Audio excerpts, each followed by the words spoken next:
Lunch kemarin siang dengan sahabat dunia bursa efek ada pertanyaan yang mengharuskan saya menjawab pertanyaan tersebut dengan jawaban yang cukup panjang karena pertanyaannya nyeleneh. Kayaknya nggak pantas buat saya. Nggak pantas bagaimana? Pertanyaan menghina? Bukan. Dia menyatakan kalau Bosman Sontolo jadi presiden apa yang dilakukan untuk meningkatkan ekonomi Indonesia. Nah ini kan yang nggak pantas. Masa saya jadi presiden? Lah belusukan nggak bisa, ngevlog nggak bisa, mau jadi presiden ngimpi. Tetapi menjawab bagaimana meningkatkan ekonomi mungkin saya bisa. Yang jelas usaha pemerintah saat ini berat, tergencet perang dagang Amerika dan Cina. Sementara orang seperti saya yang bukan pengamat, saya mendengar bahwa beberapa negara ditarget untuk ditaklukkan, termasuk Indonesia. Sekali lagi, mungkin saya salah dengar, mungkin waktu saya bertemu dengan pejabat negara Kampreto itu saya salah mengartikannya. Kembali ke faktor ekonomi, begini yang saya ceritakan kepada sang penanya tadi. Saya akan mengatakan kepada Timur Timur, kamu mau bangun apa? Pelabuhan? Jalan tol? Memproses hasil tambang? Pokoknya yang returnnya lama dan panjang.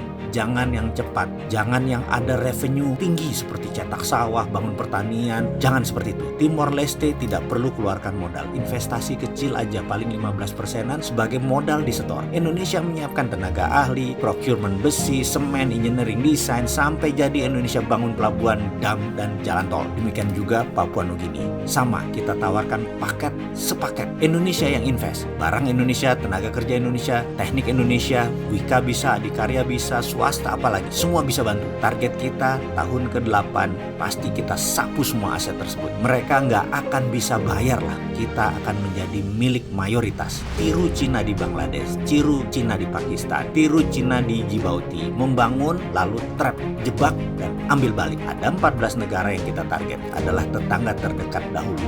Papua Nugini, Timor Leste, Filipina, Nauru, Fiji, bisa kita lakukan semua. Dari 6-7 negara kita masuk, modal kita pasti kembali cepat. Negara tersebut akan kita trap bunga untuk membayar modal yang kita berikan kepada mereka. Keuntungan terus ditarik ke Indonesia dalam 20 tahun, kalau perlu lama jangka baliknya. Kalau ada gejala akan membaik ekonomi negara tersebut, kita buat gaduh sedikit. Misalnya kita bangun gerakan seperti ada teror, ada konflik horizontal. Urusan beginian intelijen kita pandai infiltrasi ke negara tetangga tersebut. Jangan khawatir, kita pandai. Dan ini harus kita lakukan segera. Inilah strategi bela negara.